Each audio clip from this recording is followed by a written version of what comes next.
నమస్కారం అండి గురుగారు. అథ మంత్రపాఠః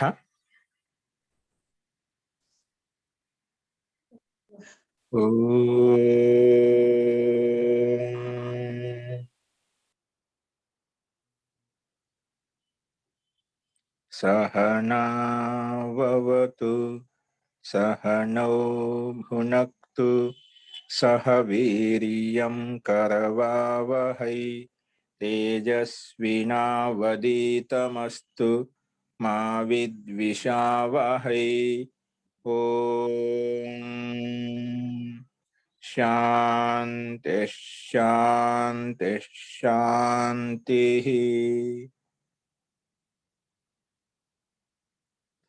సర్వేభ్యో నమః. అందరికీ నమస్కారం అండి.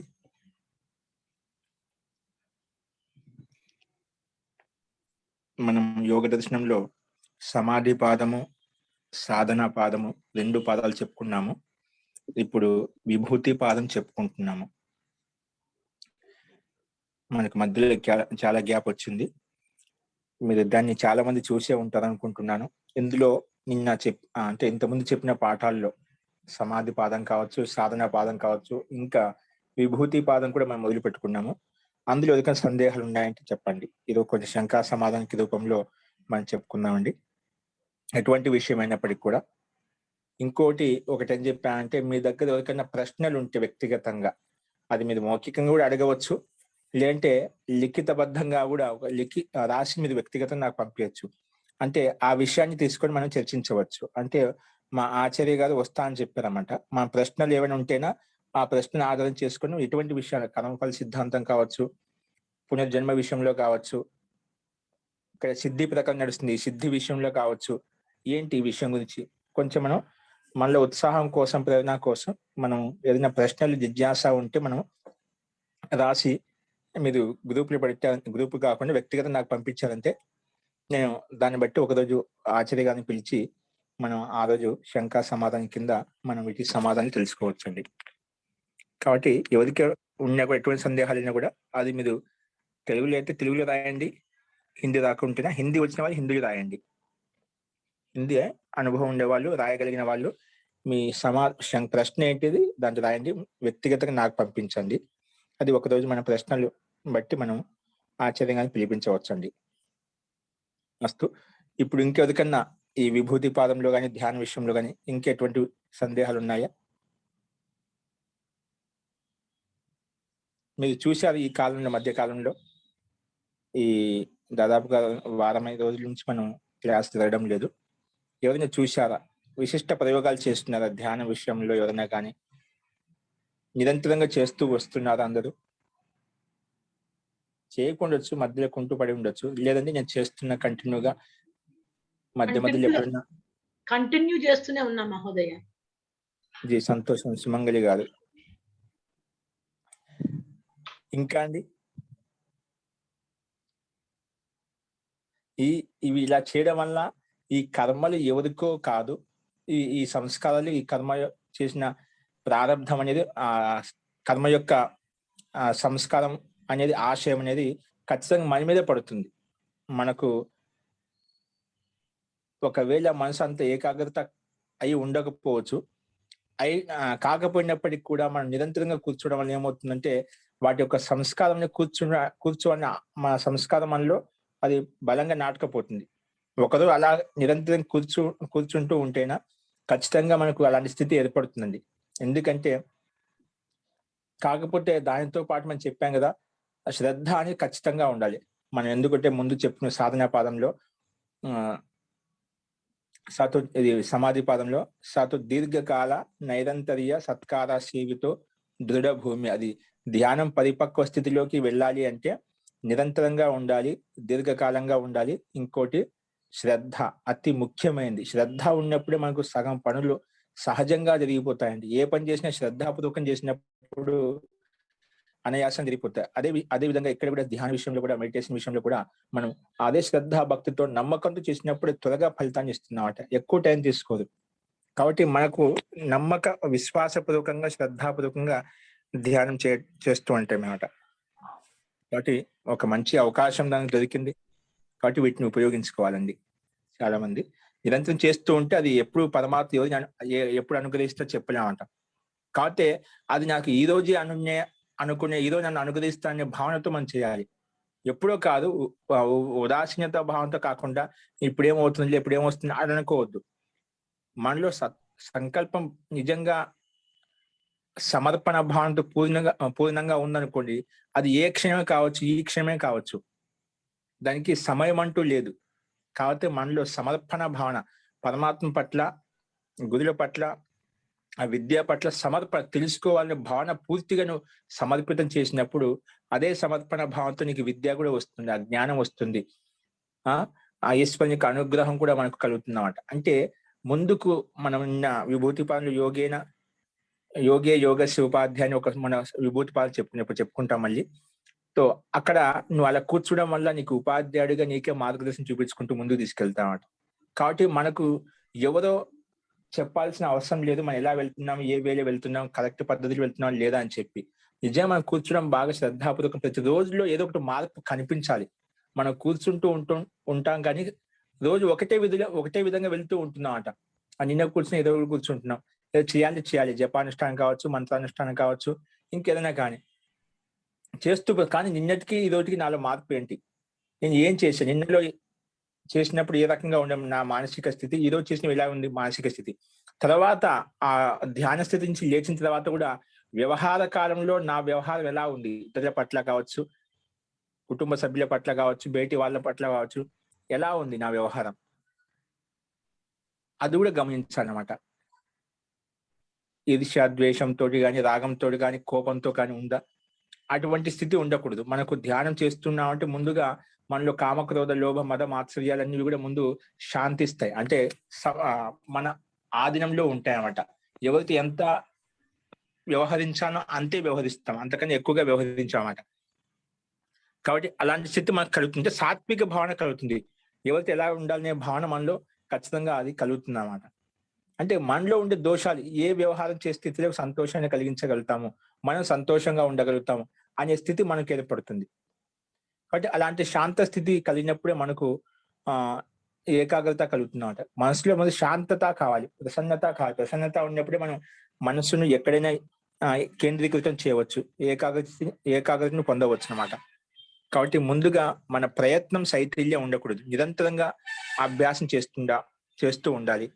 అది ఎప్పుడు ఎంత టైం పడుతుందో, ఎన్నేళ్ళు పడుతుందో అనే చాలా మంది చిన్న విషయం కాదు మోక్షం తెలుసుకోవడం గురించి ఎన్ని జన్మలు పట్టొచ్చు, ఎన్ని జన్మలేం పట్టొచ్చు అని చాలా రకరకాలుగా అంటుంటారు.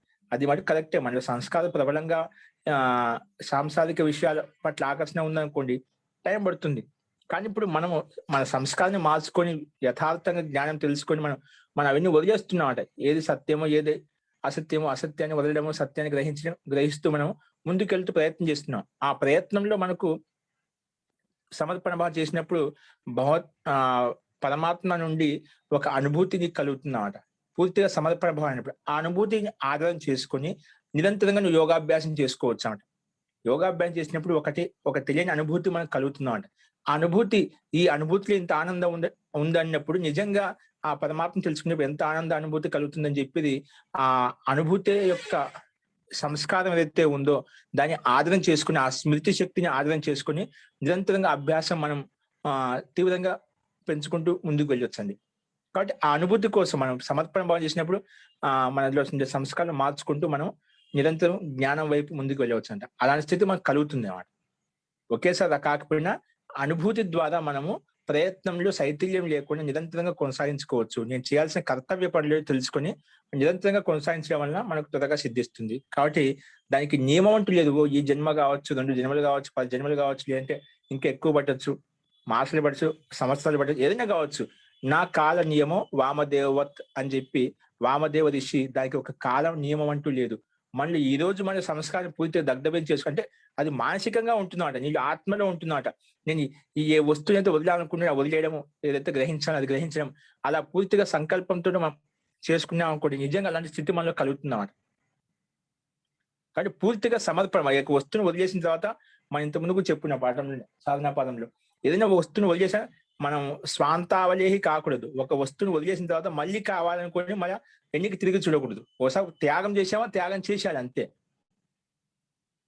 ఎందుకంటే అది దోషయుక్తం తెలుసుకున్నాము. దోషయుక్తమైనప్పుడు ఇంక దాన్ని త్యాగం చేసినా మళ్ళీ కావాలనుకోకూడదు.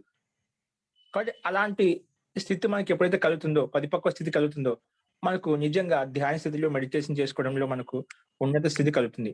ఇవన్నీ అనుభవాలు ఎప్పుడొస్తాయంటే మనం నిజంగా ప్రయత్నం చేస్తూ ఉన్నప్పుడే వస్తాయండి. సహజంగా మనకు ఎప్పుడు రావండి ఇవి. మనం వింటే కూడా రావు. ఇది ఒక ప్రాక్టికల్, ఒక జీవితంలో ఒక భాగము. యోగ దర్శనం అంతా యోగం అంటే ఏమిటంటే మొత్తం ప్రాక్టికల్. ఈ ప్రాక్టికల్‌గా చేసుకున్నప్పుడే మనకు చాలా చాలా కొత్త కొత్త అనుభవాలు, మనలో ఉండే దోషాలు, ఇతరుల్లో ఉండే దోషాలు, ఎదుటి వ్యక్తిని ఎలా పరిగణించాలి, ఎలా మనం వారిని గమనించాలి, ఇటువంటి ఆహ్, ఫేస్ రీడింగ్ చూడగానే మనం అవన్నీ అవలోకనం చేయవచ్చనమాట. ఇలాంటి స్థితి ఎప్పుడు కలుగుతుందంటే ముందు మనం కూర్చోవాలి. మనం కూర్చున్నప్పుడే ఎదుటి వాళ్ళలో ఉండే శక్తి సామర్థ్యాన్ని మనం పరిగణించవచ్చనమాట. అంటే వాళ్ళని గుర్తించవచ్చు. అదే విధంగా ఒక యోగాభ్యాసి ఎవరైతే యోగాభ్యాసం చేసే వ్యక్తే ఇంకా వేరే వాళ్ళు ఎవరైనా యోగాభ్యాసం చేస్తూ ఉంటారు కదా! వాళ్ళని గమనించవచ్చు. మనం యోగాభ్యాసం చేసుకుండా యోగం చేసేటువంటి వ్యక్తిని కూడా మనం మన దగ్గరలో ఉన్నప్పటికి కూడా మనం వాడిని గమనించలేం. ఎందుకంటే ఆ శక్తి సామర్థ్యం మనలో ఉండవనమాట. ఒక యోగాభ్యాసి ఇంకొక యోగాభ్యాసిని గుర్తించగలుగుతాడనమాట. కాబట్టి ఎందుకంటే అటువంటి సంస్కార వైబ్రేట్ అతనిలో ఉత్పన్నమవుతాయి. అతని సంస్కారాలు అటువంటి స్మృతి శక్తి అతనిలో ఉత్పన్నమవుతుందన్నమాట. కాబట్టి ఎదుటి వాళ్ళ యొక్క శక్తిని మనం గమనించాలన్న వాళ్ళ యొక్క సామర్థ్యం గమనించాలని కూడా మనలో కూడా అటువంటి శక్తి సామర్థ్యం కనీసం అంటే కొంచెం అల్ప మాత్రంలో కనీసం చేస్తూ ఉంటేనే మనకు ఆ వాసన ఆ గాలి తగులుతుందన్నమాట. అసలు మనకి లేదనుకోండి, మన ఎదుటి వాళ్ళ ఉండే శక్తి సామర్థ్యాన్ని కూడా యోగాభ్యాసం చేసే వాళ్ళని కూడా మనం గుర్తించలేం. కాబట్టి మన సాధన శక్తి సామర్థ్యాన్ని పెంచుకోవాలంటే మనం నిరంతరంగా మనం అభ్యాసం చాలా అనివార్యము. మనం మాటలు చెప్తుంటాం, నిజంగా చేతుల్లోకి వచ్చేసరికి అది జరుగుతూ ఉండదు. చాలా మంది చాలా సంకల్పాలు తీసుకుంటాం. మనసు అందరికి కోరికనే ఉంది. ప్రతి ఒక్కరికి సుఖం కావాలి, ఆనందం కావాలి అందరూ అనుకుంటూ ఉంటాం కానీ దాని కోసం ప్రయత్నం చేయం. ప్రయత్నం చేస్తాం కానీ శైథిల్యంగా చేస్తాం. దీర్ఘకాలంగా చేయం. నిరంతరంగా చేయం. చేస్తే శ్రద్ధాపూర్వకం చేస్తాం గానీ అది నిరంతరంగా ఉండదన్నమాట. నిరంతరంగా ఈ 3 కొనసాగినప్పుడు ఒక జీవితంలో ఒక భాగం అని చెప్పుకున్నాం గదా! మనకు భోజనం ఏ విధంగా అనివార్యమో, స్నానం ఏ విధంగా అనివార్యమో, మన కర్మలు ఏ విధంగా అనివార్యమో, ఒక బాధ్యతగా కుటుంబం పట్ల ఏ విధంగా బాధ్యత అని చెప్పి చేస్తున్నాం. ఇది కూడా ఒక జీవితంలో ఒక భాగం. నా ఆత్మ కళ్యాణం కోసం ఇది ఒక దాయత్వం అని లాంటిది. నేను చేసుకునే ఈ కర్మను బాగా చేసుకుంటే నేను ముందుకు ఆత్మ కళ్యాణం చేసుకోగలి ముందుకు వెళ్ళగలుగుతాను. నా జ్ఞానాన్ని పరిశుద్ధం చేసుకోగలుగుతాను. అలాంటి స్థితి మనకు కలగాలంటే మనం నిరంతరంగా ఇది కూడా ఒక నా ఇప్పుడు మన కుటుంబం పట్ల మన దాయత్వాన్ని, మన కర్తవ్యాన్ని చేస్తున్నాం. ఇది నా ఆత్మ కళ్యాణం కోసం నా ఒక కర్తవ్యం, ఒక ధర్మం అని చెప్పి చేసుకున్నప్పుడే మనం నిష్కామ కర్మతో చేస్తూ వెళ్ళినప్పుడు మనం త్వరగా మనకు మన జీవితాన్ని సార్థకం చేసుకోవచ్చు. అంటే ప్రాప్తం ప్రాపణీయం ఇతోపి కిమపి ప్రాపణీయం నాస్తి. అంటే ఏదైతే పొందాలనుకుంటున్నా ఈ జీవితంలో నేను పొందగలిగాను. ఇంకా నాకు పొందాలని ఏ వస్తువు మీద, ఏ వ్యక్తి మీద ఎటువంటి ఆకర్షణ, ధన సంపత్తి మీద ఎటువంటి ఆకర్షణ లేదు. నా ఏదైతే ఈ జీవితంలో నేను సార్థకం చేసుకోవాలనుకున్నా అలాంటి స్థితి మనకు కలగాలి. చాలా మంది ఒక వృద్ధావస్థ వచ్చినప్పుడు, ఎక్కువ వయసు అయిపోయినప్పుడు వాళ్ళు చేసిన దోషాలు చాలా అప్పుడు అన్ని కనిపిస్తుంటాయండి. ఒక మంచంలో పడ్డప్పుడు లేదంటే ఎక్కడికి వెళ్ళే స్థితిలో ఉన్నప్పుడు. ఎందుకంటే మనసు స్థిరంగా లేదు.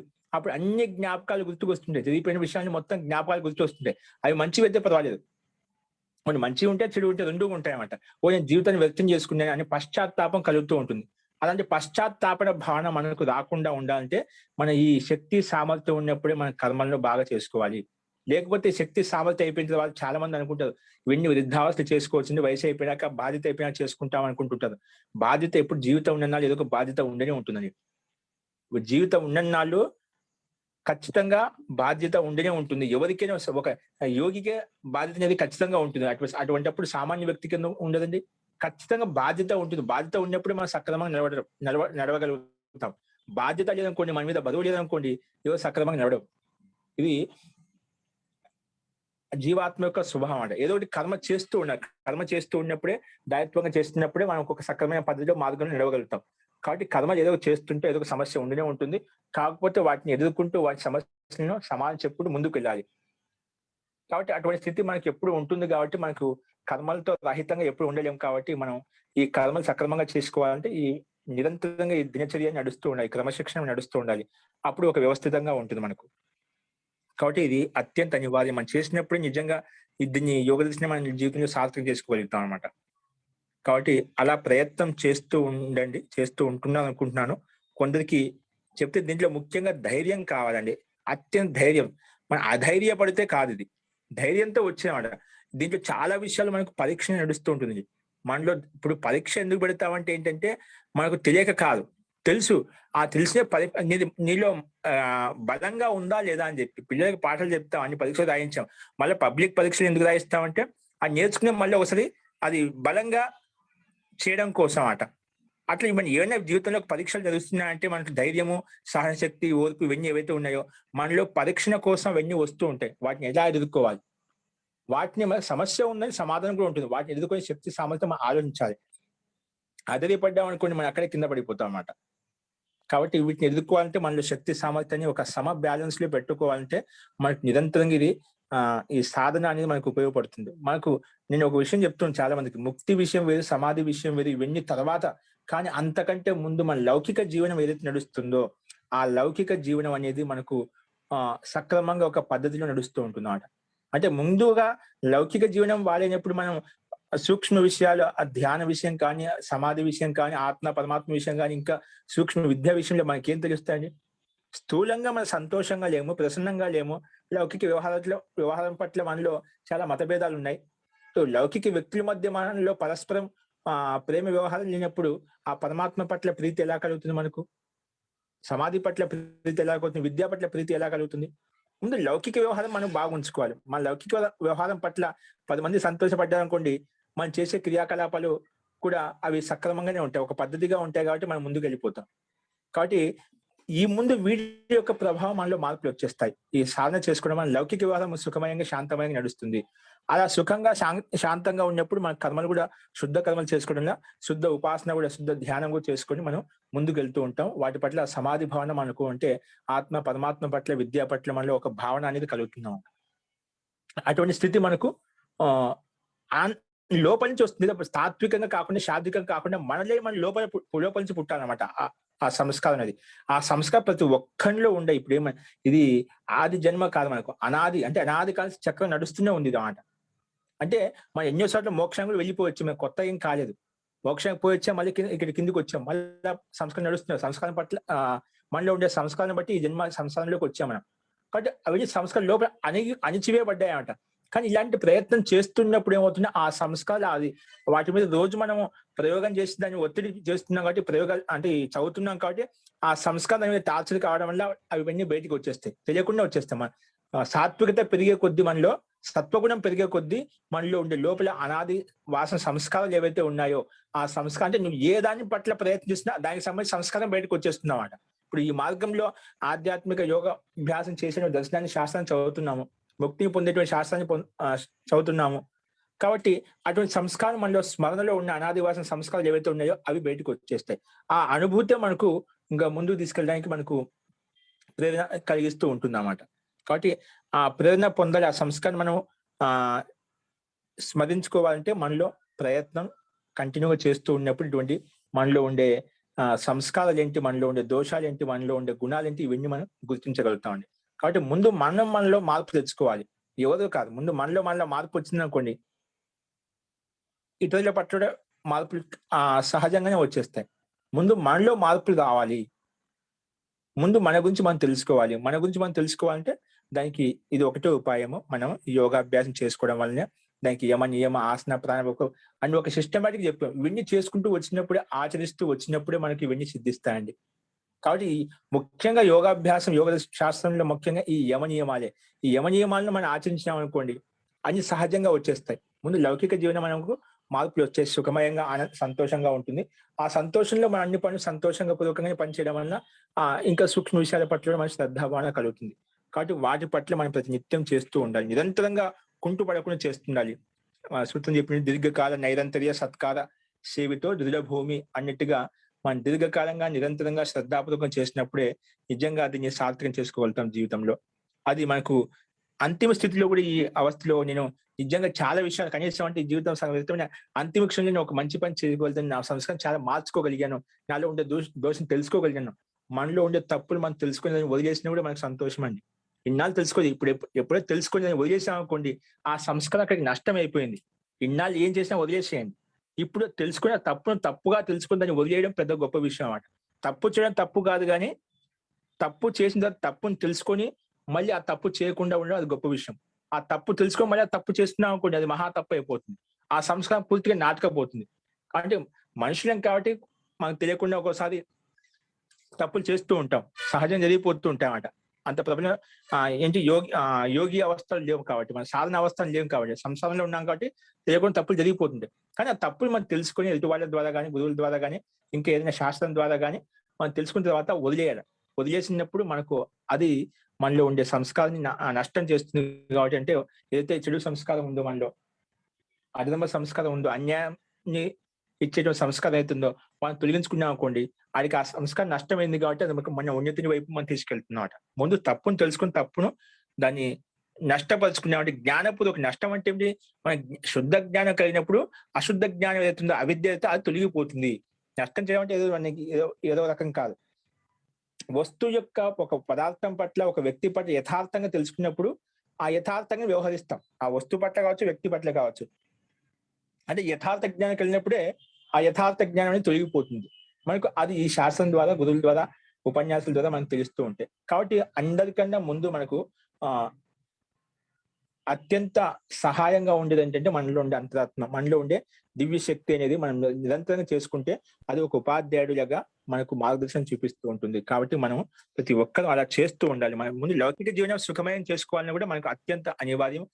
కాబట్టి ఇది మటుకు నిరంతరం కొనసాగిస్తూ ఉండండి. ఇప్పుడు ఒకవేళ చేయకపోయినా ఇప్పటి నుంచి మొదలు పెట్టుకోండి. ఇది ఒక జీవితంలో ఒక 10 నిమిషాలు మనకి ఇంత అమూల్యమైన జన్మనిచ్చిన పరమాత్మ కృతజ్ఞత కోసము ఒక 10 నిమిషాలు కేటాయించడం పెద్ద విషయం కాదు. మన సినిమాల్లో, టీవీల్లో, వాట్సాప్‌లో మనం ఎంత టైం వేస్ట్ చేస్తున్నా అంత టైం వేస్ట్. పొద్దున్న లేవగానే ఒక 10 నిమిషాలు ఖచ్చితంగా కూర్చోవాలి అనివార్యంగా. అట్లా ఒక జీవితంలో ఒక సంకల్పం చేసి కూర్చున్నాం అనుకోండి, ఆ 10 నిమిషాలే మనకు నిజంగా 10 ఏళ్ల జీవితాన్ని సుఖమయంగా నడుపుతుంది.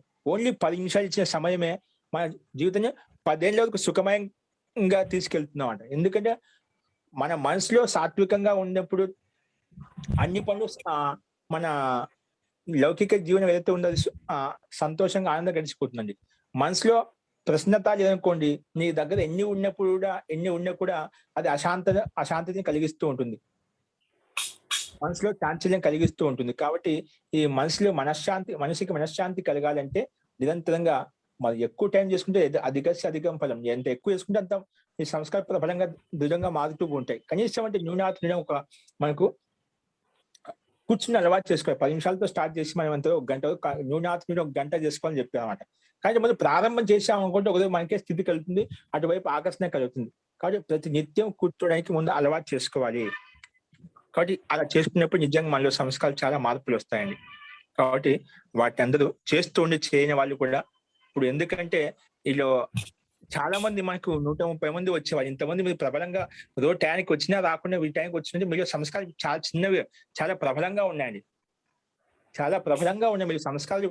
ఇప్పుడు చాలా మందికి సంస్కృతం రాకపోయినా కూడా ఆ శ్రద్ధాభావంతో ఆ మాటలు వింటుంటేనే కూడా మీకు అలాంటి భావన కలుగుతుందంటే అది మీలో ఈ జన్మ సంస్కారం కాదు, జన్మాంతర యొక్క సంస్కారం. ఆ సంస్కారం ఏదో తెలుసుకోవాలి అనే భావనతో మీరు ప్రయత్నం చేసినప్పుడు నిజంగా మీలో ఉండే ఆ స్మృతి శక్తి అంతా మీకు బయటకు వచ్చేస్తుంది అన్నమాట. అంటే నిరంతరంగా ప్రతినిత్యం చేస్తూ ఉండండి. నిజంగా మీలో ఉండే సంస్కారం తెలుసుకొని, గుణాలను తెలుసుకొని వాటిని వృద్ధి చేసుకోవడం వల్ల నిజంగా జీవితం హ్యాపీగా కొనసాగుతుంది. జీవితం సార్థకం అవుతుంది. అంతిమ క్షణంలో ఉన్న జీవితాన్ని సార్థకం చేసుకోగలిగాను పశ్చాత్తాపన భావన ఉండకూడదు. అటువంటి స్థితి మనం కలిగించుకోవాలి. ఫస్ట్ అందరూ ప్రయత్నం చేస్తూనే ఉన్నారు, చేస్తూ ఉంటారు కూడా. అది ఆశిస్తున్నాను. అప్పుడే మన జీవితం, ఈ యోగ దర్శనం అనేది మన జీవితంలో ఎంతో ఉపయోగకరంగా ఉంటుంది. అస్తు. ఇప్పుడు మీకు ఇంకెవరికైనా సందేహాలు ఉంటే చెప్పండి. ఇంకే విషయం చెప్పాలనుకుంటున్నారా? రోజు చేస్తున్నాం గురూజీ. మంచిదే, సంతోషం. రోజు కాకపోతే మీరు అన్నట్టు ఇంకా ఎక్కువ టైం తీసుకొని చేయాలి. ప్రతిరోజు చేస్తున్నాము. చేయటం లౌకిక జీవనం వరకు మీరు చెప్పినంత వరకు అంతవరకు వచ్చింది, కానీ ఇంకా విషయం చేస్తున్నాము అంటే మనలో మన వ్యవహారంలో మార్పులు వస్తాయన్నమాట. ఖచ్చితంగా మార్పులు వస్తాయి. వ్యవహారంలో మార్పులు వచ్చినాయి. వ్యవహార మార్పులు నిజంగా ఒక యోగిని గుర్తించాలంటే వాళ్ళ వ్యవహారాన్ని బట్టి గుర్తిస్తామంట. అది మాత్రం అంతవరకు వచ్చింది. ఇంకా డీప్ గా చేసుకోవాలి. ఈ సంవత్సరం దసరా పూజలు కూడా తక్కువే మహోదయ, ఎక్కువగా మెడిటేషనే ఎక్కువగా. ఓ సరే, అవన్నీ పూజా కార్యక్రమం ధార్మిక క్రియాకలాపాలు అవి అప్పుడు అవి చేసుకుంటూ ఉండాలి. దానికన్నా కానీ నిజంగా దీని మీదనే ఇంట్రెస్ట్ ఎక్కువగా అనిపించింది అనమాట. పూజ కన్నా కానీ, అలా ఇంట్లో కూర్చొని పూజ కన్నా కానీ అలా అలా కొంచెం కొంచెంగా చేస్తూనే ఉన్నాము. జీ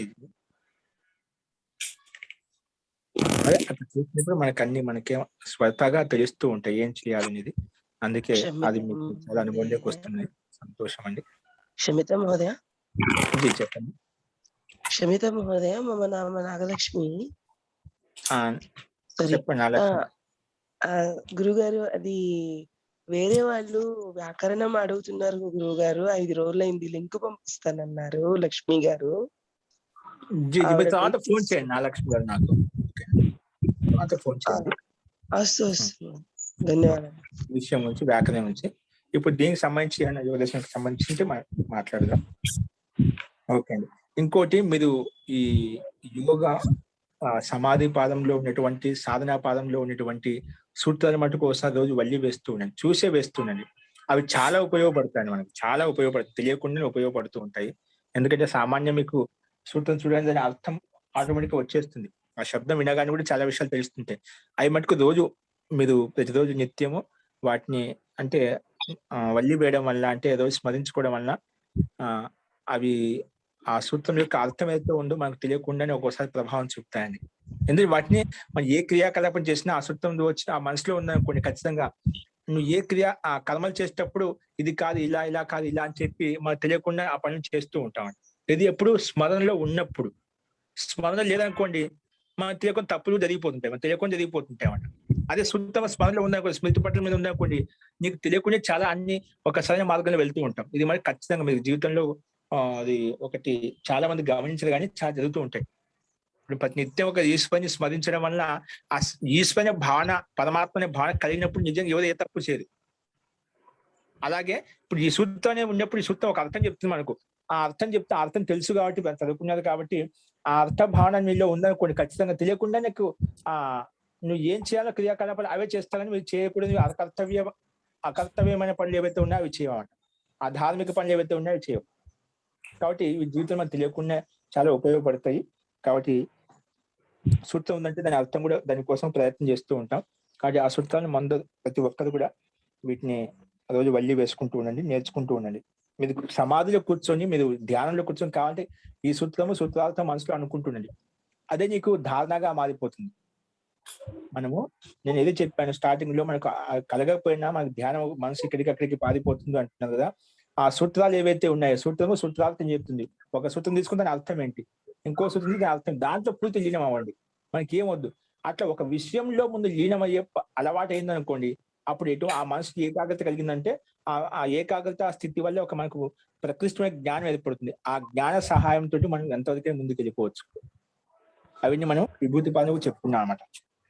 కాబట్టి ఆ ప్రయత్నం అందరూ చేస్తూ ఉండండి. అస్తు.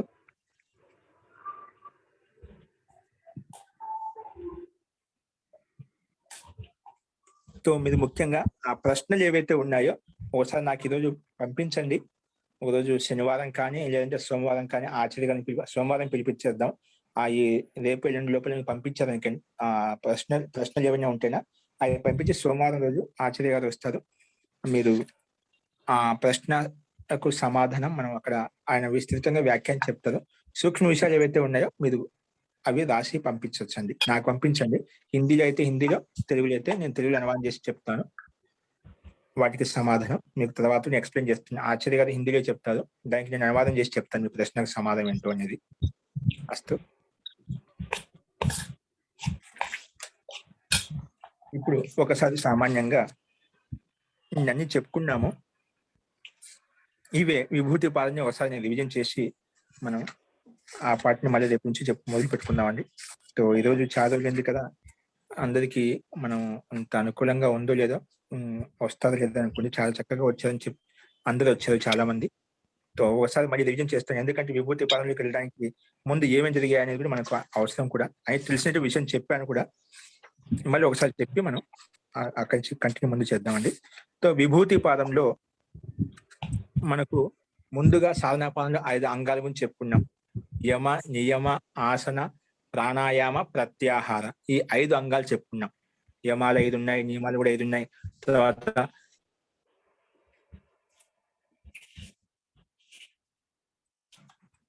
ఇప్పుడు అంగాలు చెప్పిన తర్వాత ఇంకా ధారణ, ధ్యాన, సమాధి విషయం గురించి విభూతి పాదం ఇచ్చాడు. ఎందుకంటే ఇవి అంతరంగ సాధన, ఇవన్నీ 5 అంగములు బయట చేసేటువంటి క్రియాకలాపాలు, శారీరక పరంగా చేస్తూ ఉంటాం. ఇవి మనసులో చేసేటువంటి క్రియాకలాపాలు. అందుకే అంటే విభూతి పాదంలో దేశబంధస్య ధారణ, విభూతి అంటే ఐశ్వర్యం. అంటే మనకు ఈ సాధన చేయడం వల్ల ఎటువంటి ఐశ్వర్యములు కలుగుతాయి, ఎటువంటి స్థితి కలుగుతుంది, మానసిక స్థితి ఏ విధంగా ఉంటుందంటే ఆ స్థితి గురించి ఇక్కడ చెప్తున్నారు అనమాట. ఆ స్థితి గురించి ఇక్కడ చెప్తున్నారు. దాంట్లో ముందు అదే ధారణ ఏం చేయాలంటే అంతరంగ సాధన 3 అని చెప్పాము. ధారణ, ధ్యాన, సమాధి.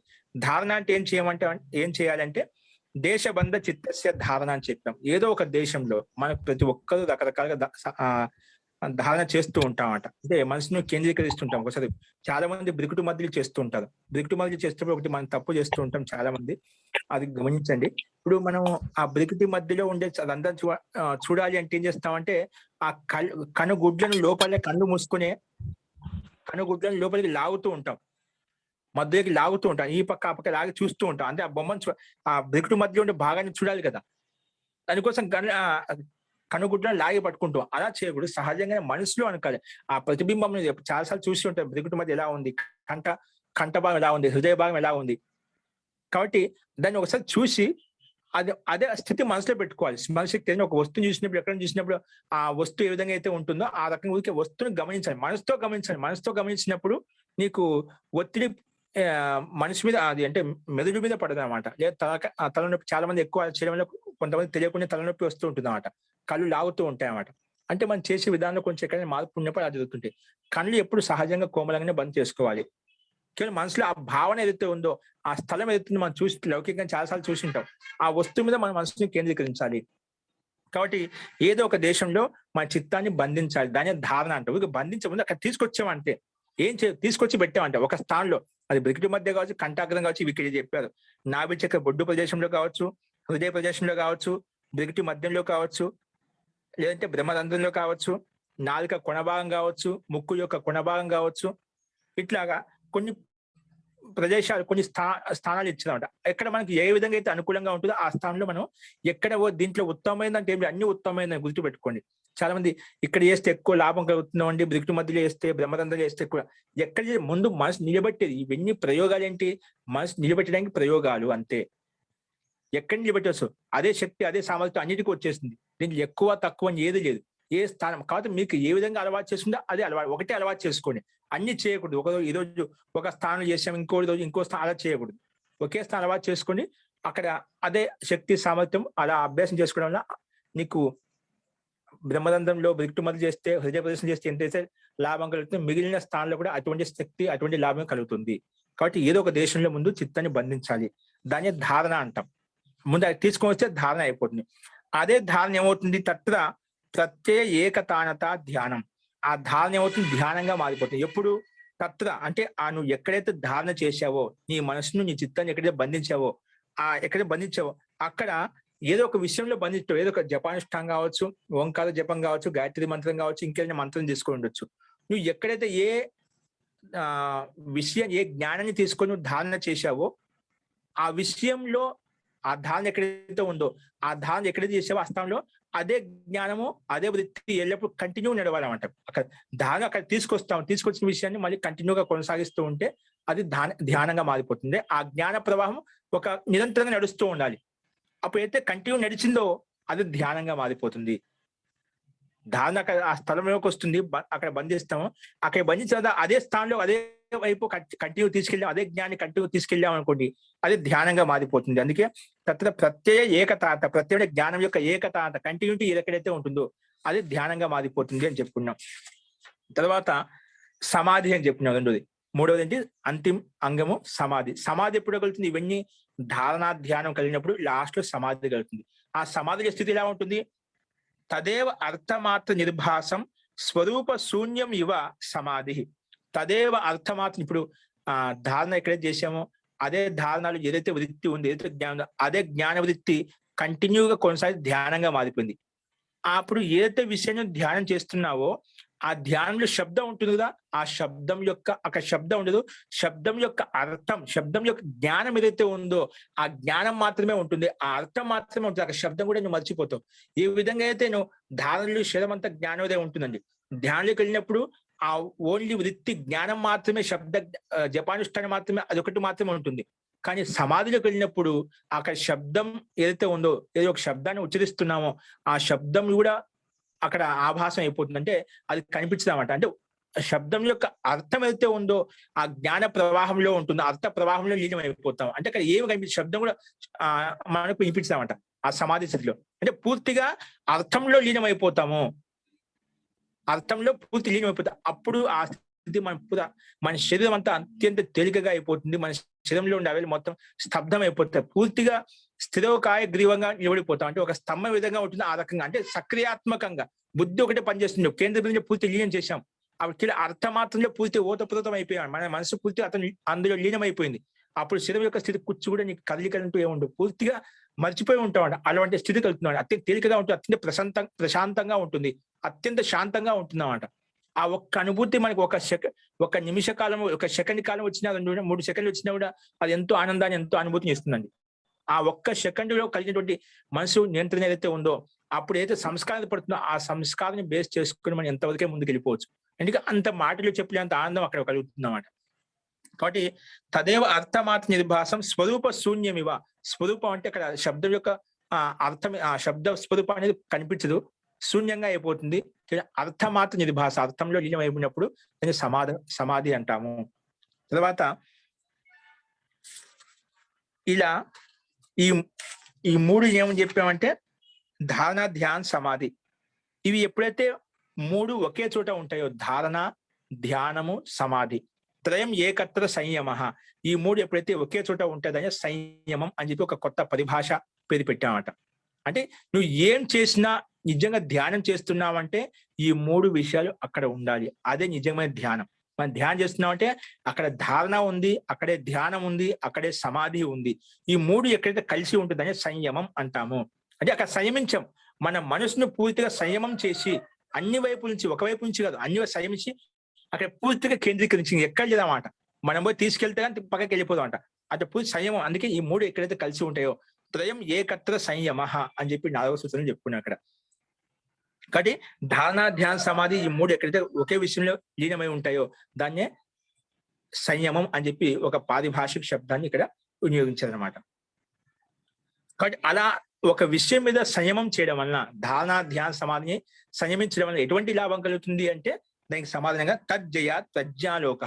అలా ఒక విషయంలో ధారణ, ధ్యానం, సమాధి అంటే తజ్జయ సిద్ధించడం ప్రజ్ఞాలోక కలుగుతుంది. ఆ స్థితిలో ఆ అనుభూతి కలుగుతుంది అన్నమాట.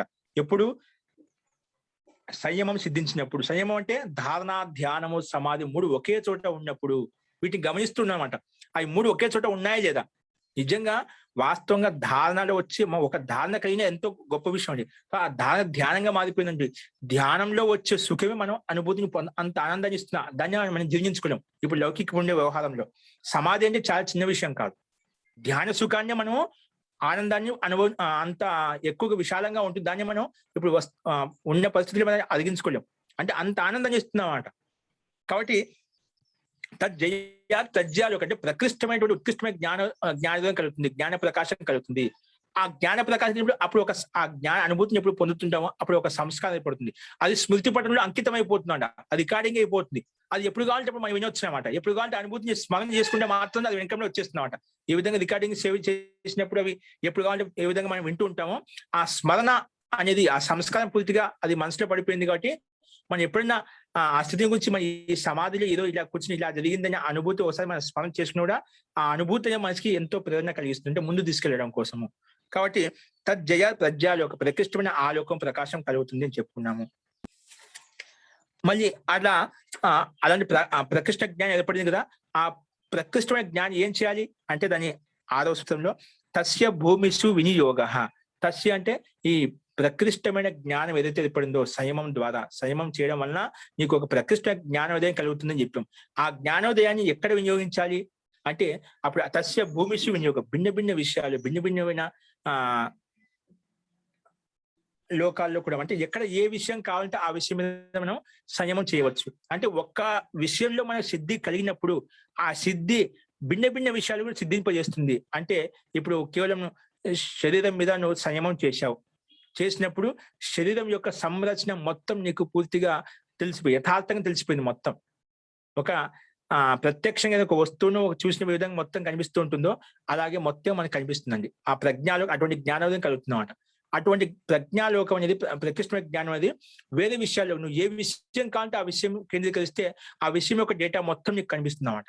ఇప్పుడు ఒక వ్యక్తి మీద నువ్వు అదే సంయమం చేసావనుకోండి, ఒక వ్యక్తి మీద ఆ వ్యక్తిలో ఉండే సంస్కారాలు మొత్తం భూత భవిష్యత్ కాలం గురించి మొత్తం తెలిసిపోతాయి. అందుకే చాలా మంది యోగులు కొంతమంది చెప్తుంటారు, ఆ వ్యక్తిని చూడగానే ఆ విషయాలు మొత్తం బయటకు వచ్చేస్తుంటారు, చూడగానే మొత్తం తెల్ల విషయాలు తెలుస్తుంటాయి. అట్లా మనం ఈ పంచభూతాల్లో కావచ్చు, పృథివీ మీద, ఆకాశం మీద, ఇంకా జలము, నీరు, అగ్ని, ఇవన్నీ పంచభూతాల మీద ఏ విషయం వస్తువు మీద కావాలంటే ఆ విషయం మీద మనం సంయమం చేయవచ్చు. ఈ బ్రహ్మాండం మీద సంయమం చేయవచ్చు, ఆత్మ పరమాత్మ మీద సంయమం చేయవచ్చు. అట్లా నువ్వు ఎక్కడ కావాలంటే ఏ వస్తువు విషయం తెలుసుకుంటే ఆ విషయ వస్తువు నీకు యథార్థంగా పూర్తి కనిపిస్తుంది. కాబట్టి తస్య భూమిషు వినియోగ, ఈ ప్రజ్ఞాలోకం, ఈ సంయమం ద్వారా ఏదైతే నీకు ప్రజ్ఞాలోకం కలిగిందో ఆ ప్రజ్ఞాలోకం, తస్య ప్రజ్ఞాలోకాన్ని, విశిష్టమైన జ్ఞానాన్ని భిన్న భిన్న భూముల్లో, భిన్న భిన్న విషయాల్లో మనం వినియోగించుకోవాలి. కాబట్టి అలా స్థితి మనం ఈ శక్తి సామర్థ్యం మనలో కలుగుతుంది. ఈ సంయమం ద్వారా, సంయమాన్ని సిద్ధించుకున్నప్పుడు ఇటువంటి శక్తి సామర్థ్యం కలుగుతుంది. కాబట్టి అటువంటిప్పుడు ఆ స్థితి ఎలా ఉంటుందంటే ఇక్కడ ఒక శ్లోక రూపంలో చెప్పుకున్నామాట, ఇంతకుముందు కూడా చెప్పుకున్నాము. యోగేన యోగో, వ్యాస భాషంలో యోగేన యోగో జ్ఞాతవ్యో యోగో యోగాత్ ప్రవర్తతే. అంటే యోగం అని, అందుకే యోగాభ్యాసం యోగం ద్వారా తెలుసుకోవాలి. ఒక చెప్తే వచ్చేది కాదు, ఒక చెప్తే కేవలము వాళ్ళ అనుభూతులు, వాళ్ళ అనుభవాలు చెప్తుంటారు. కానీ వాటి యథార్థంగా ఇలా ఏ విధంగా చెప్పారు అలాగే ఉంటుందా లేదని తెలుసుకోవాలంటే ఎప్పుడు అవుతుంది? యోగేన యోగో జ్ఞాత, యోగం ద్వారా, యోగాభ్యాసం యోగం తెలుసుకుంటాము. అంతేగాని మనం చేయకుండా ఎన్ని చదివినా, ఎన్ని ఉపన్యాసాలు విన్నా, ఎన్ని విషయాల పట్ల పుస్తకాలు చదివినా కూడా మనకు మనం చేసేంత వరకు ఆ అనుభూతిని మనం పొందలేము. కాబట్టి ఈ యోగాన్ని ఎలా తెలుసుకుంటాం? యోగాభ్యాసం ద్వారా మన అనుభూతిని పొందవచ్చు. కేవలం శాబ్దిక జ్ఞానం కాదు, అర్థ జ్ఞానం కావాలి. ఈ విషయంలో మనం ఇంతకుముందు చెప్పుకున్నాం. నారదుడు, నేను 18 విద్యలు, మొత్తం 18 విద్య, అన్ని రకాల విద్యలు చదువుకోవచ్చా అంటే, కానీ నాకు ఆత్మసంతుష్టి కలగలేదు, ఆత్మశాంతి కలగలేదు, ఏం చేయాలి, నేను ఇంకా చదువుకోవాలనుకుంటాను. నువ్వు అన్ని విద్యలు చదివేసావు, 4 వేదాలు చదివేసావు, 4 బ్రాహ్మణాలు చదివేసావు, అన్ని చదివేసావు, నాతో ఏం చదువుకుంటావు అంటే, ఎన్ని చదివినా నాకు ఆత్మశాంతి కలగలేదు. ఆత్మశాంతి కలగలేదు అంటే అక్కడ ఓన్లీ శబ్ద జ్ఞానమే ఉంది, అర్థవిత్ కాలేదు, అర్థజ్ఞానం లేదన్నమాట. కాబట్టి అర్థజ్ఞానం కలిగినప్పుడే మనకు మనశ్శాంతి కలుగుతుంది అన్నమాట. కాబట్టి మనము ఈ విషయాన్ని మనం కేవలం శబ్దికంగా కాకుండా, అది యోగ శాస్త్రం కాకుండా మనం ప్రాక్టికల్లో కూడా అనుభూతిని పొందినప్పుడే మనకి అటువంటి ఆనందాన్ని మనం పొందవచ్చు. కాబట్టి యోగాభ్యాసంతో మనం తెలుసుకోవాలి. యోగో యోగాత్ ప్రవర్తతే. ఎందుకంటే యోగాభ్యాసం, యోగం ద్వారా అది ఉత్పన్నం అవుతున్నాడు. ఎలా, ఏ విధంగా, ఏమిటి అనేది మనకి అప్పుడు అనుభవంలోకి వస్తుంది. చెప్తే అనుభవంలోకి కాదు, ప్రత్యక్షంగా మనం అనుభవించి ప్రయత్నం చేసినప్పుడే అది అనుభవంలోకి వస్తుంది. కాబట్టి అప్రమత్తస్తు యోగేన స యోగే రమతే చిరం. అందుకే ఎవరైతే ఈ యోగాభ్యాసంలో ప్రమాదరహితంగా, ఆలస్యరహితంగా ఉండి నిరంతరంగా దీర్ఘకాలంగా నిరంతరంగా శ్రద్ధాపూర్వకంగా కొనసాగిస్తూ ఉంటుందో, స యోగే రమతే చిరం, చిరకాలం వరకు, దీర్ఘకాలం వరకు యోగంలో పూర్తి రమణం అయిపోతుంది, లీనమైపోతారు. ఒక వ్యక్తి ఒక బయటి విషయాల విధంగా లీనమైపోతుంది. అట్లా యోగాభ్యాసంలో మనం అలవాటు చేసుకున్నామంటే దీర్ఘకాలం వరకు ఆనంద అనుభూతిలో మనం పూర్తి లీనమైపోతాం. మరి ఎటువైపు తిరిగి చిన్నికి చూడమండి. యోగాభ్యాసం ఒకసారి అక్కడ ఆనందం రావడం మొదలు పెట్టిందంటే మనం అక్కడికి తిరిగి చూడడం, సాంసారిక వైపు తిరిగి చూడమాట. ఇప్పుడు సంసారం వైపు చూస్తున్నామంటే మనకు ఎందుకు యోగాభ్యాసం చేయకుండా ఉన్నామంటే అక్కడ ఉండే ఆనందం, అక్కడ ఉండే ఆనందానుభూతి, అక్కడ ఉండే రసం మనకు కలగడం లేదన్నమాట. అందుకే బయట విషయాల్లో సుఖాన్ని వెతుకుతున్నామంట. అక్కడ మనం పూర్తిగా లీనం చేసి సంయమం ద్వారా మనం సిద్ధింపజేసుకున్నాం అనుకోండి, ప్రజ్ఞాలోకి ఉత్పన్నమైంది అనుకోండి, అక్కడ వచ్చే జ్ఞాన సుఖం అనేది మనం మాటలు చెప్పలేం. ఇంకా అటువైపు ఎల్లప్పుడూ అటువైపు వెళ్తూ ఉంటామట. అంటే మన మనసుని ఏ విధంగా డైవర్ట్ చేస్తే ఆ వైపు వెళ్తూ ఉంటున్నామట. కాబట్టి ఇక్కడ యోగా అప్రమత్తంగా ఉండి, ప్రమాదరహితంగా ఉండి, ఎవరైతే నిరంతరంగా యోగాభ్యాసం చేస్తూ ఉంటుందో దీర్ఘకాలం వరకు ఆనందంలో లీనమై ఉంటారని చెప్పి ఇక్కడ మనకు మహర్షి వ్యాస్ చెప్తున్నారు. కాబట్టి యోగాభ్యాసం ద్వారా మనం యోగం గురించి తెలుసుకోవాలి. అదే అప్పుడు మనకు ఆనందాన్ని ఇస్తుంది. తర్వాత ఏం చెప్పారంటే త్రయం అంతరంగం పూర్వేభ్య. ఇవి ఏవైతే మనం అంతరంగ సాధనాలు చెప్పుకున్నామో, యమ నియమ ఆసన ప్రాణాయామ ప్రత్యాహార, ఇవి 5 బహిరంగ సాధనములు. ధారణ ధ్యాన సమాధి అంతరంగ సాధనలు, ఎందుకంటే మనసులో చేసేటువంటి చెప్పుకున్నాం. కానీ ఇవి కూడా త్రయం అంతరంగం పూర్వేభ్య, ఇవి కూడా పూర్వేభ్య అంటే పూర్వ అంటే యమ నియమాల దృష్టిలో ఇవి అంతరంగ సాధనములు. ఈ మూడేంటి అంతరంగ సాధన అంటే మనసులో చేస్తాం కాబట్టి అంతరంగ సాధన చెప్పాం. కానీ మళ్ళీ 8వ సూత్రం చెప్పారు, తదపి బహిరంగం నిర్బీజస్య. అవి సంప్రదాయ సమాధి దృష్టిలో ఇవి అంతరంగ సాధనములు. ధారణ ధ్యాన సమాధి, అక్కడ ఒక విషయం ఉంటుంది, మనం పూర్తిగా క్లోజ్ చేసుకోలేదు అనమాట. కానీ నిర్బీజ అసంప్రదాయ సమాధిలో ఆ ఒక్క విషయం కూడా ఆలంబన ఉండదు అనమాట. ఇంకా పూర్తిగా పరమాత్మ లీనమైపోతామట. పరమాత్మ తెలుసుకునేంత వరకు ఒక విషయాన్ని ఆలంబనంగా చేసుకుని ముందుకు వెళ్తూ ఉంటామట. పరమాత్మ సాక్షాత్కారం కలిగిన తర్వాత ఆ విషయాన్ని వదిలేసి పూర్తిగా పరమాత్మలో ఓతప్రోతం అయిపోతాం. అందుకే అప్పుడు ఇవి కూడా ఈ అంతరంగ సాధనలు కూడా బహిరంగములు అవుతాయి. అందుకే చెప్పాడు తదపి బహిరంగం నిర్బీజస్య. నిర్బీజ సమాధి అంటే అసంప్రదాయ సమాధిలో ఇవి కూడా ఏవైతే అంతరంగ సాధనలు అంటున్నా అవి కూడా బహిరంగ సాధనలు అయిపోతాయి. అంటే నిర్బీజ సమాధి దృష్టిలో ఇవి కూడా బహిరంగ సాధనములు. ఎందుకంటే అక్కడ దీంట్లో అవసరం లేదన్నమాట. ఈ ధారణ ధ్యాన సమాధులు వదిలేసి పూర్తిగా లోపలికి వెళ్ళిపోయామంట, పరమాత్మ లీనమైపోయాం. కాబట్టి అప్పుడు వీడియో యొక్క అవసరం కూడా ఉండదు మనకు. ఒకవేళ మళ్ళీ బయటకు రావాలి అంటే మళ్ళీ వీడియో సహాయంతో మనం బయటకు వచ్చేస్తాం. కాబట్టి నిర్బీజ సమాధి దృష్టిలో కూడా బహిరంగ సాధనములు అని చెప్పి ఈ చెప్పుకున్నాం. ఇక్కడ వ్యాస భాషలో అదే చెప్పారు. తర్వాత 9వ దాంట్లో సరే ఇప్పుడు ఈ సంయమం ద్వారా మనము మన మనసును కేంద్రీకరించినప్పుడు, ఒక దేశంలో బంధించినప్పుడు సంయమం ద్వారా ఏదో ఒక విషయం లీనం చేశాం. అప్పుడు చిత్తం యొక్క స్థితి ఎలా ఉంటుంది? ఒక సంయమం ద్వారా ఒక విషయంలో పూర్తి లీనం చేశాము, అప్పుడు మనసు యొక్క గతివిధి ఎలా ఉంటుంది, ఏ రకంగా ఉంటుంది? ఎందుకంటే ఈ ప్రశ్న ఎందుకు కలిగిందంటే, ఇప్పుడు ప్రకృతి అనేది ప్రకృతి అంటే ఏమిటి? సత్వగుణము, రజోగుణము, తమోగుణం. ఈ 3 గుణములు ఎక్కడైతే ఉంటుందని, ఈ 3 గుణం యొక్క సామ్యావస్థ ఏదైతే ఉంటుందని ప్రకృతి అని చెప్పాం. అంటే ఈ 3 గుణాలు ఉంటాయి, సత్వగుణం, రజోగుణం, తమోగుణం. కానీ ఈ తమోగుణం, ఈ 3 గుణాలు ఎప్పుడు పరివర్తనంగా ఎప్పుడు ఒకే స్థితిలో ఉండవు. ఈ 3 గుణాల యొక్క సామ్యావస్థ అనే ప్రకృతి అని చెప్పాము. ఈ 3 గుణాలు ఉన్నాయంటే ఖచ్చితంగా అవి ఎల్లప్పుడూ ఒకే స్థితిలో ఉండవు, ఎప్పుడు పరివర్తన చెందుతూ ఉంటాయి. కాబట్టి గుణాల యొక్క స్వభావం చాంచల్యమైంది. నువ్వు త్రయం ఏకత్వ సంయమ అని చెప్పి ఈ 3 ధారణ ధ్యానము సమాధి అని చెప్పి ఒక విషయంలో కేంద్రీకరించాలంటున్నాం. ఎలా కేంద్రీకరించబడుతుంది? ఇప్పుడు ఆ 3ని ఒకే చోట ఎలా నిలబెట్టగలుగుతాం? ఎందుకంటే గుణాలు ఎప్పుడు మారుతూ ఉంటాయి. కానీ అప్పుడు ఏకత్వ సంయమ అని చెప్తున్నా, ఒకే చోట విషయం లీనం చేయాలి, దాన్ని సంయమం అని చెప్పాం. ఆ సంయమం ద్వారా ప్రజ్ఞాలోకం ఉత్పన్నం అవుతుంది, దాన్ని వేరే వేరే భూముల్లో వినియోగించాలని చెప్తున్నాం. కానీ ఈ గుణాల యొక్క స్వభావం చాంచల్యమైంది కదా, నిరంతరంగా మారుతూ ఉంటాయి. ఒకసారి సత్వగుణం ప్రధానంగా ఉంటుంది, ఒకసారి రజోగుణం ప్రధానంగా ఉంటుంది, ఒకసారి తమోగుణం ప్రధానంగా ఉంటుంది కదా. మళ్ళీ అప్పుడు ఆ చిత్తం యొక్క స్థితి ఎలా ఉంటుంది? దానికి సమాధానంగా ఇక్కడ చెప్పాడు. ఏం చెప్పాడంటే, అథ నిరోధ చిత్త క్షణేషు చలం గుణవృత్తం ఇది కీదృశ తదా చిత్త పరిణామ. ఇది ఎందుకంటే గుణాల యొక్క స్వభావం చలం అంటే చలాయమానంగా ఉంటుంది, ఎప్పుడు పరివర్తనశీలంగా ఉంటుంది.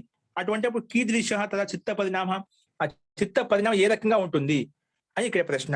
దానికి సమాధానంగా 9వ సూత్రంలో వ్యుత్థాన నిరోధ సంస్కారయోర్ అభిభవ ప్రాదుర్భావో నిరోధ క్షణ చిత్తాన్వయో నిరోధ పరిణామ. ఏం చెప్పండి? వ్యుత్థాన నిరోధ సంస్కారయో అంటే, వ్యుత్థాన సంస్కారాలు అంటే ఏమిటంటే లౌకిక సంస్కారం. అంటే మన లౌకిక వ్యవహారం చేసినప్పుడు లౌకిక వ్యవహారంలో ఉన్నప్పుడు ఏవైతే మన విచారాలు ఉంటాయో అవి వ్యుత్థాన సంస్కారాలు. నిరోధ సంస్కారాలు అంటే ఏమిటంటే, మనం ధ్యానంలో కూర్చున్నప్పుడు మనలో వృత్తి ఎలా ఉంటుంది, మన జ్ఞాన ప్రవాహం ఎలా ఉంటుంది, ఎల్లప్పుడూ ఆత్మ పరమాత్మ గురించి ఆలోచిస్తుంటాం, అన్ని కూడా ధార్మికంగా ఆలోచిస్తుంటాం. అవి నిరోధ సంస్కారం అన్నమాట. అంటే సంసారంలో లౌకికంగా ఉన్నప్పుడు జీవన వ్యవహారంలో ఏవైతే ఆలోచనలు ఉంటాయో అవి విధాన సంస్కారాలు. సమాధిలో కూర్చున్నప్పుడు సమాధి కలగడం కోసం ఏవైతే మనం ఆలోచన చేస్తుంటో జ్ఞానపూర్వకంగా, ధర్మపూర్వకంగా, సమాధికి ఏవైతే అవసరం యోగాభ్యాసం సంబంధించిన ఏవైతే విధి విధానం చెప్పారో వాటి గురించి ఆలోచించుకున్నప్పుడు అవి నిరోధ సంస్కారం అనమాట. అంటే ధ్యాన స్థితిలో కూర్చున్నప్పుడు ఏవైతే ఆలోచనలు ఉంటాయో అవి నిరోధ సంస్కారాలు. విధాన సంస్కారం అంటే లౌకిక వ్యవహారంలో ఉన్నప్పుడు ఉండే ఆలోచనలో విధాన సంస్కారం అంటాం. ఇప్పుడు అవి చెప్పాడు. వ్యుత్థాన నిరోధ సంస్కారయో అభిభవ ప్రాదుర్భావం అంటే వ్యుత్థాన సంస్కారాలు, అభిభవం అవుతుంటే అణిచివేయబడుతుంటాయి, నిరోధ సంస్కారాలు ఉత్పన్నం అవుతున్నాయి. అభిభవ ప్రాదుర్భావం అంటే ఉత్పన్నం కావడం, అభిభవం అంటే అణిచివేయబడడం. అంటే సమాధిలో కూర్చున్నప్పుడు సమాధిలో ఒక సాత్విక వృత్తి, సాత్విక భావన కలిగినప్పుడు ఈ విత్తాన సంస్కార లౌకిక వ్యవహారాలు ఏవైతే ఉన్నాయో అవన్నీ అణిచివేస్తూ ఉంటాం. అంటే అణిచివేయబడి యథార్థ జ్ఞానం కలుగుతూ ఉంటుందన్నమాట. ఆ యథార్థ జ్ఞానం కలగడం ఏంటి? అది ప్రాదుర్భావం అవుతుంది. అంటే యథార్థ ఈ లౌకిక వ్యవహారాలు అణిచివేయబడుతున్నాయి. ఆ ధ్యాన స్థితిలో కూర్చున్నప్పుడు ఉత్తమ సంస్కారాలు ఏవైతే ఉన్నాయో, సాత్విక సంస్కారాలు ఏవైతే ఉన్నాయో అవి ఉత్పన్నమవుతున్నాయి, ఆలోచనలు ఉత్పన్నమవుతున్నాయి. ఒకదాని తర్వాత ఒకటి. సమాధులు ఎంత లీనమయ్యే కొద్దీ, ధ్యానంలో ఎంత లీనమయ్యే కొద్దీ మనలో అక్కడ సాత్విక విచారాలు, సాత్విక భావనలు ఉత్పన్నమవుతూ ఉన్నాయి. కాబట్టి ఈ వ్యుత్థాన నిరోధ సంస్కార అభిభవ ప్రాదుర్భావం, వాటిని వ్యుత్థాన సంస్కారాలు, లౌకిక సంస్కారాలు ఏవైతే ఉన్నాయో అవి అణిచివేయబడుతుంటాయి. ఇంకా సమాధిలో కూర్చున్నప్పుడు ఏవైతే సంస్కారాలు ఏర్పడతాయి అవన్నీ ఉత్పన్నం అవుతూ ఉంటాయి. కాబట్టి నిరోధ క్షణ చిత్తాన్వయోహో నిరోధ పరిణామ అంటే ఆ చిత్తం యొక్క పరిణామం ఎలా ఉంటుందంటే ఈ రకంగా ఉంటుంది. ఇది చలాయమానం అయినప్పటికీ గుణాలు వ్యుత్థాన సంస్కారాలు అవి అణిచివేయబడుతుంటాయి. సాత్విక నిరోధంలో కూర్చున్నప్పుడు అంటే సమాధి స్థితిలో కూర్చున్నప్పుడు ఏవైతే సంస్కారాలు ఏర్పడుతున్నాయో ఆ సంస్కారం ఉత్పన్నం అవుతుంటాయి. ఈ రకంగా చలాయమానంగా ఉంటుంది అని చెప్పి దీన్ని నిరోధ పరిణామం అని చెప్పాము. ఎందుకంటే అక్కడ రెండు స్థితిలో ఉంటుంది. ఈ చిత్తం అనేది, ఈ మనసుది వ్యుత్థాన అవస్థలో కూడా ఉంటుంది, సమాధి స్థితిలో కూడా ఉంటుంది. అందుకే నిరోధ క్షణ చిత్తాన్వయోహు, ఈ చిత్తం అనేది ఆ నిరోధ సంస్కారాన్ని, ఆ వ్యుత్థాన సంస్కారాన్ని అనుసరిస్తూ ఉంటుంది. కాబట్టి ఎప్పుడు ఏ వృత్తిలో అయితే ఉంటాయో, ఏ ఆలోచనలో ఉంటాయో అప్పుడు ఆ రెండవ ఆలోచన అణిచివేయబడుతుంది. ఇప్పుడు నిరోధ అవస్థలో, ధ్యాన అవస్థలో కూర్చున్నాం కాబట్టి వ్యుత్థాన సంస్కారం అణిచివేయబడుతుంది. నిరోధ సంస్కారం, ఆ సమాధి యొక్క సంస్కారం అది ఉత్పన్నం అవుతుంది. దీన్నే నిరోధ పరిణామం అని చెప్పాం. అంటే నిరోధించబడుతుంది, చిత్తం ఈ రకంగా నిరోధించబడుతూ ఉంటుంది. అంటే ఈ రకంగా గతిశీలంగా ఉంటుంది. వ్యుత్థాన సంస్కారం అణిచివేయబడుతుంటాయి, నిరోధ సంస్కార సమాధి యొక్క సంస్కారం ఉత్పన్నం అవుతూ ఉంటాయి అని చెప్పుకున్నాము. అప్పుడు అటువంటి ఎలాంటి స్థితి కలుగుతుంది అంటే మళ్ళీ 10 సూత్రాలు ఇక్కడ చెప్పారు. తస్య ప్రశాంత వాహిత సంస్కారాత్, అప్పుడు నిరోధించినప్పుడు ఆ నిరోధ సంస్కారం మన మనసు మీద పడుతున్నాడు. ఇప్పుడు సమాధిలో పూర్తిగా మంచి స్థితి కలుగుతుంది. ఆ కలిగినప్పుడు ఆ ఆనందానుభూతి, సుఖానుభూతి ఏదైతే ఉందో ఆ అనుభూతి ద్వారా, ఆ సంస్కారం ద్వారా తస్య ప్రశాంత వాహిత అంటే అప్పుడు చిత్తంలో పూర్తిగా ఆ సంస్కారం ఎప్పుడైతే మనము నిరోధ పరిణామం ద్వారా ఆ సంస్కారం ఏదైతే ఏర్పడిందో ఆ సంస్కారం ద్వారా ఏమవుతుంది? తస్య ప్రశాంత వాహిత కలుగుతుంది. అంటే అతని మనసు ఏదైతే ఉందో అత్యంత ప్రశాంతత, అత్యంత శాంత స్థితి కలుగుతుంది, అత్యంత ప్రశాంతత కలుగుతుంది అని చెప్పి ఇక్కడ చెప్పారు. తస్య ప్రశాంత వాహిత అంటే ఆ సంస్కారం ద్వారా, నిరోధ సంస్కారం ద్వారా ఏమవుతుంది? వాటిని మాటికి అభ్యాసం చేయడం వలన, యోగాభ్యాసం చేయడం వలన ఏమవుతుంది? ఆ సంస్కారం చేత అతని యొక్క చిత్తం అనేది, మనసు అనేది పూర్తిగా అత్యంత శాంతంగా ఉంటుంది, ప్రశాంతంగా ఉంటుంది, అత్యంత నిర్మలంగా ఉంటుంది. అత్యంత నిర్మలమైన మనసులో అత్యంత ఆనందం ఉంటుంది, అత్యంత సుఖం ఉంటుంది అన్నమాట. అంటే అలాంటి స్థితి కలుగుతుంది. అందుకే సంస్కార తస్య ప్రశాంత వాహిత భవతి అంటే అతనికి ప్రశాంత వాహితమైన స్థితి కలుగుతుంది, శాంతమైన స్థితి కలుగుతుంది అని చెప్పి ఇక్కడ చెప్పారు. నెక్స్ట్ ఏం చెప్పారు? సర్వార్థ ఏకాగ్రతయో క్షయోదయో చిత్తస్య సమాధి పరిణామ. సరే, నిరోధ పరిణామం వల్ల ఆ నిరోధ పరిణామంలో ఏదైతే సంస్కారం ఏర్పడుతుందో అప్పుడు ఆ సంస్కారంలో తస్య ప్రశాంత వాహిత, అతనికి ప్రశాంతమైన స్థితి కలుగుతుంది అని చెప్పాం. తర్వాత ఏం కలుగుతుంది? అటువంటి స్థితి కలిగిన తర్వాత సర్వార్థ ఏకాగ్రతయో క్షయోదయో చిత్తస్య సమాధి పరిణామ. ఇప్పుడు నిరోధ పరిణామం చెప్పుకున్నాం, దాని లాభం చెప్పుకున్నాము. తర్వాత సమాధి పరిణామం అంటే చెప్తున్నాం. సమాధి ఎలా ఉంటుంది చిత్తము, దాని యొక్క విషయం చెప్తున్నామట. చిత్తము అన్ని నిరోధించి ఇలాంటి స్థితిలో ఉంటుందని చెప్తున్నాం. నిరోధ పరిణామం చెప్పాం. ఒకసారి అలా ఉంటుంది. వ్యుత్థాన సంస్కారం అణిచివేస్తూ ఉంటాయి, నిరోధ సంస్కారం అంటే సమాధి యొక్క సంస్కారం ఉత్పన్నం అవుతూ ఉంటాయి.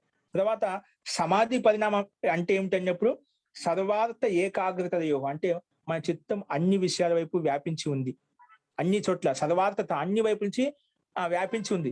అది సర్వార్థ ఏకాగ్రతయో అంటే ఆ సర్వార్థ ఏదైతే ఉందో అది క్షయం అవుతుంటుంది. అంటే అన్ని వైపు వ్యాపించిన సంస్కారం ఏతుందో అది క్షయం అవుతుంటుంది. తర్వాత ఏకాగ్రతయో ఉదయ అంటే ఏకాగ్రత ఏదైతే కలుగుతుందో ఈ అంటే మనసుకి ఒకే విషయం లీనం ఎప్పుడు చేస్తామో ఆ ఒకే విషయం ఉన్నప్పుడు ఏదైతే సంస్కారం ఎప్పుడుందో ఆ సంస్కారం యొక్క అనుభూతి మనకు ఉత్పన్నం అవుతుంటుంది. ఉదయించు అంటే ప్రకాశవంతం అవుతూ ఉంటుంది. దాన్ని సమాధి పరిణామం చెప్పాం. అంటే సమాధిలో చిత్తం ఏ రకమైన పని చేస్తుంది అంటే మన అన్ని విషయాల పట్ల ఉండే ఆకర్షణను తొలగించేసి మనసును ఒక విషయంలో లీనం చేస్తుంది.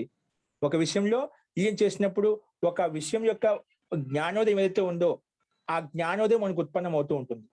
అందుకే సర్వార్థ ఏకాగ్రతయో క్షయోదయో, సర్వార్థాన్ని తొలగిపోతుంది, అన్ని వైపుల నుంచి వ్యాపించి మన మనసు అన్ని వైపు వ్యాపించిందా అది తొలగించబడుతుంది, ఏకాగ్రత ఉదయింపజేస్తూ ఉంటుంది, అది ఉత్పన్నం చేస్తూ ఉంటుంది. అది చిత్తస్య సమాధి పరిణామ. సమాధి పరిణామం ఈ రకంగా ఉంటుంది. ఏమో రకంగా ఉంటుంది సమాధి పరిణామంలో?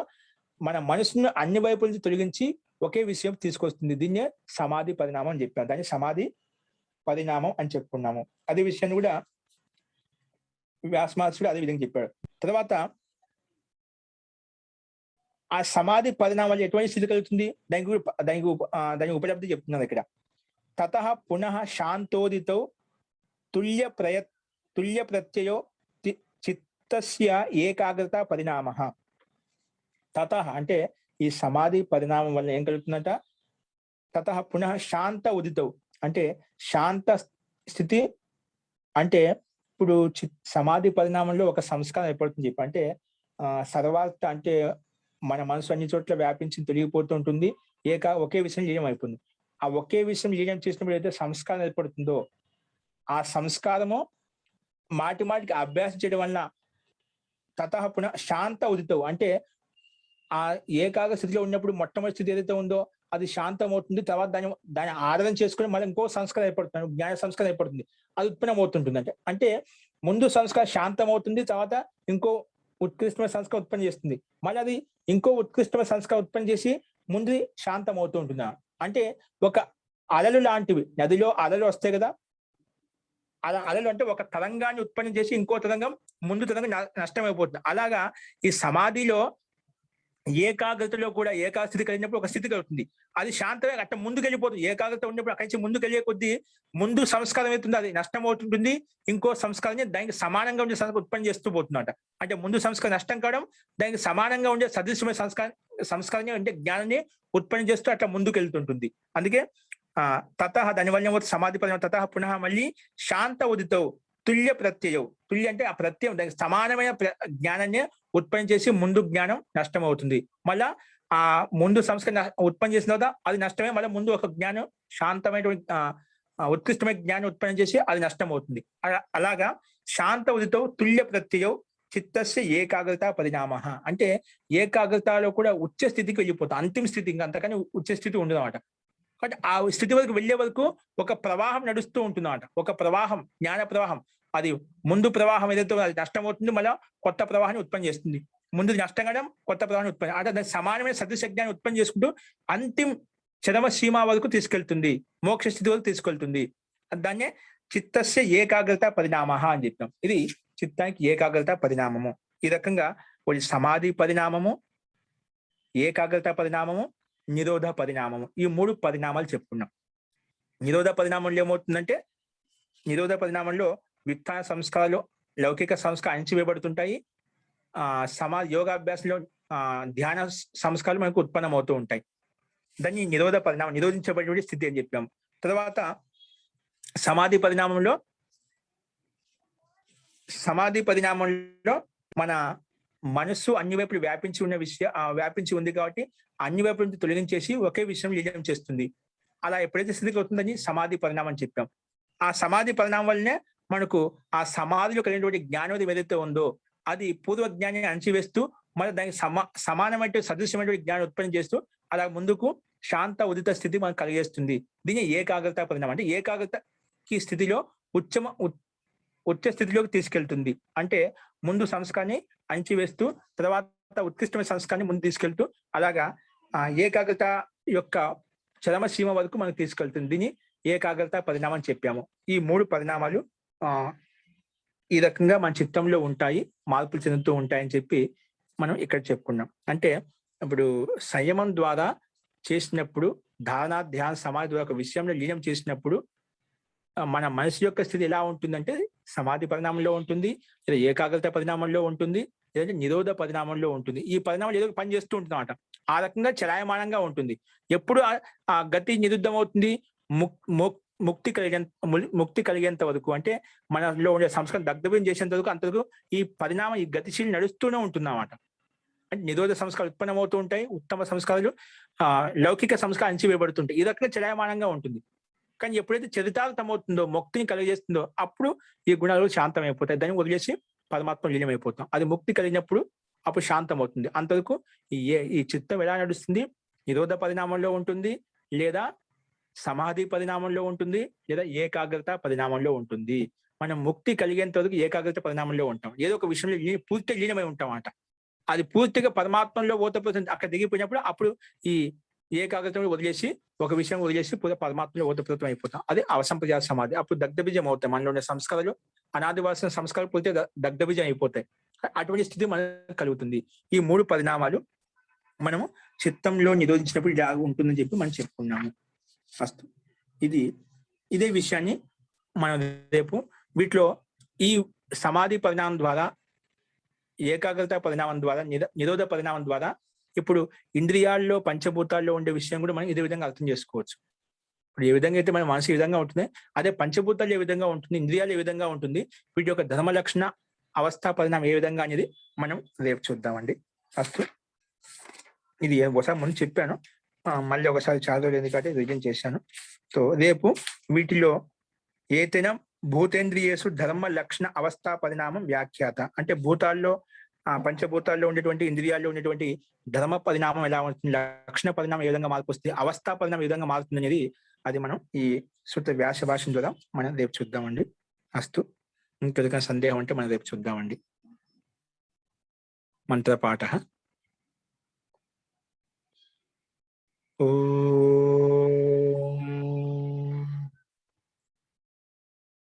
సర్వే భవంతు సుఖినః, సర్వే సంతు నిరామయాః, సర్వే భద్రాణి పశ్యంతు, మా కశ్చిద్ దుఃఖభాగ్ భవేత్. ఓం శాంతి శాంతి శాంతి. సర్వేభ్యో నమః. అందరికీ నమస్కారం అండి. నమస్తే మహోదయ. ధన్యవాదः. ధన్యవాద్ మహోదయ. ధన్యవాదాలు మహోదయ. నమస్తే గురుగారు. నమో నమో. ధన్యవాదాలు. ధన్యవాదాలు. నమస్తే మహోదయ. జై నమస్తే అండి.